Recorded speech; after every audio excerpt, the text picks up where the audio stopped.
Hello, नमस्कार, आदाब, सत श्री अकाल और अस्सलाम वालेकुम। मैं हूं मोहम्मद अहमद काज़मी, लेकर आया हूं आपका पसंदीदा कार्यक्रम नज़र दुनिया पर। आज बहुत बड़ी खबर है। 9 साल के बाद तुर्की के शहर इस्तांबुल से ईरान की राजधानी तेहरान होते हुए पाकिस्तान की राजधानी इस्लामाबाद तक रेल मालगाड़ी थर्सडे को एक बार फिर से शुरू हो गई है। अरब मुल्कों और इजराइल के बीच ताल्लुकात के नॉर्मल होने के दौर में और सऊदी अरब की हकीकत सबके सामने आने के बाद तुर्की ईरान और पाकिस्तान के नज़दीक होने और कारोबार बढ़ाने के लिए इस रेल लाइन से रास्ता हमवार होगा।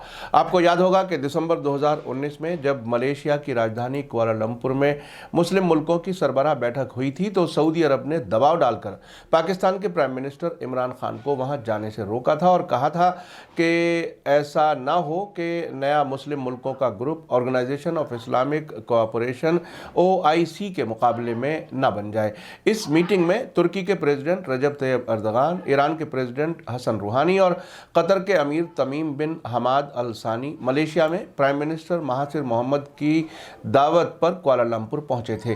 अब तुर्की, ईरान और पाकिस्तान के बीच तकरीबन 6,500 किलोमीटर दूरी तक फैली मालगाड़ी रेल सेवा से न सिर्फ इन 3 मुल्कों के बीच आपसी कारोबार बढ़ेगा बल्कि यूरोप के साथ भी इन मुल्कों के कारोबारी ताल्लुकात बेहतर होंगे। आखिर तक ज़रूर देखें। आगे बढ़ने से पहले आपसे गुजारिश है कि अगर आपने अभी तक media star world YouTube channel subscribe नहीं किया है तो सब्सक्राइब कर लें और घंटी दबाना ना भूलें। और अगर आप हमें फेसबुक पर देख रहे हैं तो हमारे पेज को लाइक करें ताकि हमारी हर एक वीडियो की खबर आपको सही वक्त पर मिल सके। अगर हमारी खबर सच्ची और अच्छी लगे तो अपने व्हाट्सएप ग्रुप, फेसबुक, इंस्टाग्राम और ट्विटर अकाउंट पर ज़रूर शेयर करें ताकि मीडिया स्टार वर्ल्ड की खबरें दुनिया भर तक पहुँच सकें। आज की बड़ी खबर यह है कि ईरान, पाकिस्तान और तुर्की के बीच रेलवे लाइन मालगाड़ी सेवा शुरू हो गई है। 9 साल के बाद इस्तांबुल से ये रेलगाड़ी थर्सडे को तेहरान और इस्लामाबाद के लिए रवाना हुई। इसे 3 मुस्लिम मुल्कों के बीच अहम कड़ी के तौर पर देखा जा रहा है। इस्तांबुल से मिली खबर के मुताबिक पहली रेलगाड़ी थर्सडे को तुर्की के इस्तांबुल से तेहरान होते हुए इस्लामाबाद के लिए निकल चुकी है। तकरीबन 6,500 किलोमीटर का यह सफर 12 दिन में तय होगा। ईरान की खबरों की वेबसाइट पार्स टुडे ने इस्तांबुल में ईरान के काउंसलर मोहसिन सैफी के हवाले से बताया है कि इस्तांबुल से तेहरान होते हुए इस्लामाबाद के लिए मालगाड़ी रवाना हो चुकी है। उन्होंने ईरान, तुर्की और पाकिस्तान के बीच मालगाड़ी रेल सर्विस की शुरुआत को काफ़ी अहम बताया और कहा कि इस कॉरिडोर में मालगाड़ी की आवाजाही के दौरान 750 मीट्रिक टन माल लादा जा सकेगा, जिससे तीनों मुल्कों के बीच कारोबार 50% बढ़ सकेगा। इस रेलवे कॉरिडोर से ईरान के जरिए चीन से यूरोप माल पहुंचाने के लिए नए सिल्क रोड का रास्ता हमवार हो सकता है। इस रेलगाड़ी कॉरिडोर पर काम 2009 में शुरू हुआ था। कुछ एक्सपर्ट्स का मानना है कि इस रेलवे लाइन पर मालगाड़ियों की सर्विस शुरू होने से आने वाले वक्त में इन तीनों मुल्कों के माली हालात के अच्छे होने के साथ साथ मुस्लिम मुल्क भी काफ़ी मजबूत होंगे, क्योंकि तीनों मुल्क मुस्लिम दुनिया के बहुत ही अहम हिस्सा माने जाते हैं।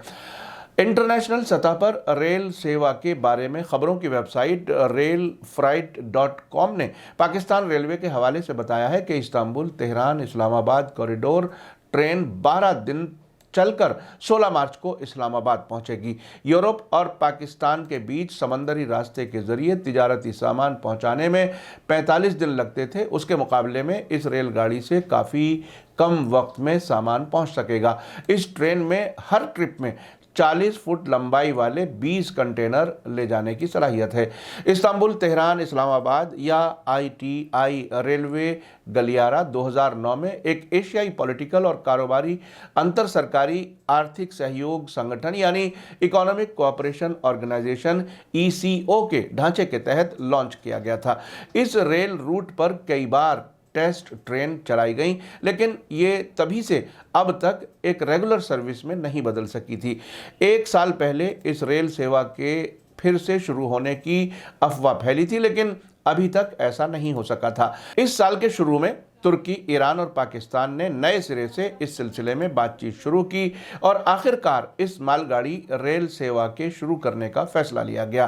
खबर यह भी है कि पाकिस्तान अपनी ML1 रेलवे लाइन के जरिए इस्तांबुल और तेहरान से आने वाली इस रेल लाइन को चीन पाकिस्तान इकोनॉमिक गलियारे यानी चीन के बेल्ट एंड रोड नेटवर्क से जोड़ना चाहता है। यह भी कहा जा रहा है कि सलाहियतों के बावजूद इस प्रोजेक्ट को पूरा करने में अभी कुछ बुनियादी ढांचे और माली रुकावटों का सामना है, लेकिन खबर यह है कि अभी तक पाकिस्तान की ML1 रेल लाइन मुकम्मल नहीं हो सकी है।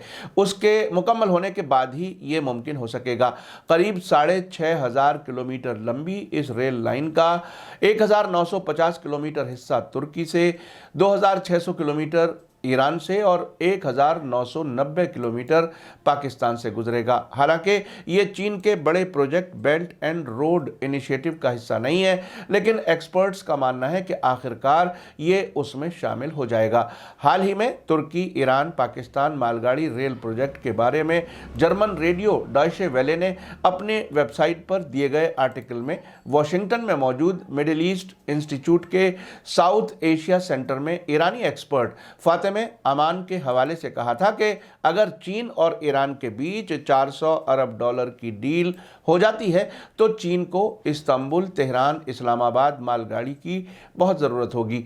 इसके ज़रिए इलाके में कनेक्टिविटी का इस्तेमाल चीन करना चाहेगा। अमान ये भी कहती हैं कि अगर चीन एशिया में अमरीकी रोल हथियाने में कामयाब हो जाता है तो उसे इलाके के मुल्कों के बीच ज़्यादा कोऑपरेशन की ज़रूरत होगी। जानकारों का कहना है कि Istanbul, Tehran, Islamabad rail line in तीनों मुल्कों के बीच राब्ता बढ़ाएगी और सफ़र को आसान करेगी। इस्तांबुल से इस्लामाबाद तक के सफ़र में समंदर के रास्ते से 21 दिन लगते हैं, जो ट्रेन से महज 12 दिन में पूरा हो जाएगा। वारसा के वॉर स्टडी एकेडमी में वेस्ट एशिया एनालिस्ट लुकास प्रिबिस्केव्स्की का कहना है कि ITI लंबी दूरी की बस सर्विस के मुकाबले में सफ़र को आसान और महफूज बनाएगा। ये मजहबी टूर के लिए सफ़र को सस्ता और हवाई सफ़र के मुकाबले में ज़्यादा मज़ेदार बना देगा। इस प्रोजेक्ट के शुरू होने से कुछ दिन पहले ही फातिमा अमान ने कहा था कि यह प्रोजेक्ट अगर काम करने लगा तो इसकी वजह से तुर्की, ईरान और पाकिस्तान के बीच ताल्लुकात ड्रामाई तौर से तेज़ी से मजबूत होंगे। ये माल की ढुलाई और कंटेनरों की ढुलाई बढ़ाएगा और सफ़र की मुद्दत और खर्च कम करेगा। जर्मन रेडियो की वेबसाइट पर कहा गया है कि हालांकि इस रेल मालगाड़ी सेवा में सिक्योरिटी के बारे में कुछ सवाल उठ रहे हैं, इस्लामाबाद में एक्सपर्ट टॉम हुसैन ने इस प्रोजेक्ट के बारे में हाल ही में कहा था कि बहुत सी इंटरनेशनल माल ढोने वाली ट्रेन और गैस पाइपलाइन के प्रोजेक्ट्स सियासी इंस्टेबिलिटी की वजह से इलाके में दसियों साल से धूल फांक रहे हैं। उन्होंने कुछ दिन पहले ही कहा था कि इस वक्त भी ITI का मुस्तकबिल दो अहम बातों पर मुनहसिर यानी डिपेंड करेगा। एक तो ईरान से अमरीकी पाबंदियों का हटना और अफगान जंग का ख़त्म होना। इसके साथ ही रेल पोर्ट इंफ्रास्ट्रक्चर को माली तौर पर मुफीद बनाने के लिए भारी इन्वेस्टमेंट की ज़रूरत होगी। कुछ एक्सपर्ट्स ने इस रेल मालगाड़ी के रूट की सिक्योरिटी के बारे में फिक्रमंदी जताई है, क्योंकि ITI ऐसे इलाकों से गुजरेगी जो कट्टरपंथियों के चंगुल में है। दाइश आतंकियों का ग्रुप खास तौर से पाकिस्तान के वेस्टर्न बलूचिस्तान सूबे और ईरान में सरगर्म है। इसके साथ ही बलूचिस्तान के अलगाववादी भी यानी सेपरेटिस्ट भी अक्सर सूबे में सिक्योरिटी फोर्सेस को निशाना बनाते रहते हैं। यह सूबा चीन पाकिस्तान इकोनॉमिक गलियारे के लिहाज से बेहद अहम है।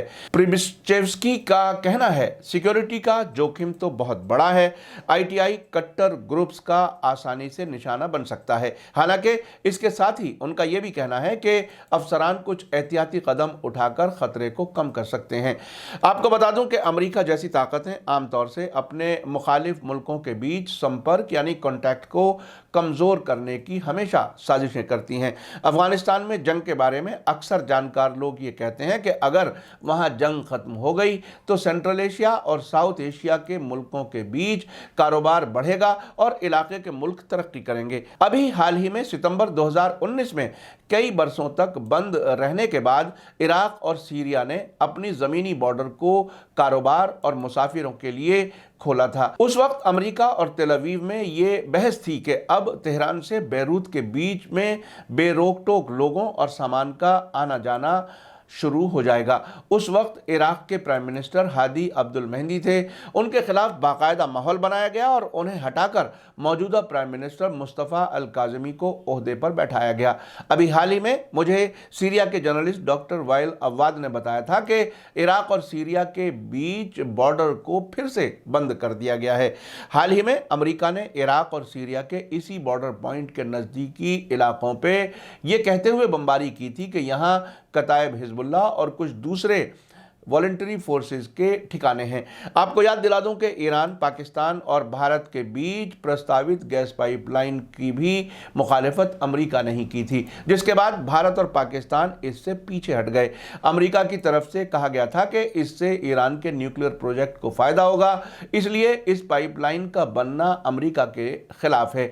इस पाइपलाइन का ईरान के अंदर का हिस्सा तैयार है, जबकि पाकिस्तान ने इसे अधूरा छोड़ा हुआ है। भारत ने तो राजस्थान में इस सिलसिले में काम ही शुरू नहीं किया था।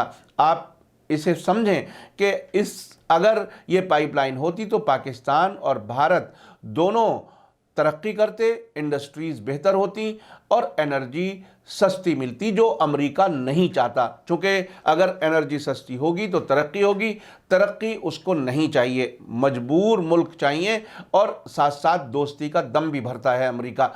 इसलिए मुझे इस बात पर शक है कि इस्तांबुल से तेहरान और वहां से इस्लामाबाद आने वाली इस मालगाड़ी को अमेरिका के जरिए रुकवाने की कोशिश होगी।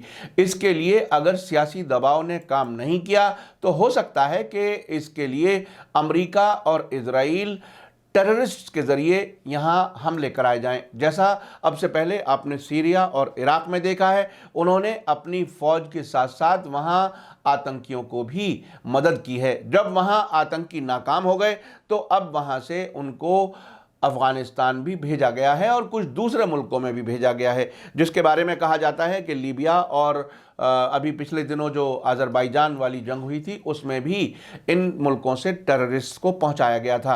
अमेरिका और इजराइल ने दाइश और अलकायदा से अब से पहले भी अपने सियासी मकसद हासिल करने के लिए बहुत से काम कराए हैं।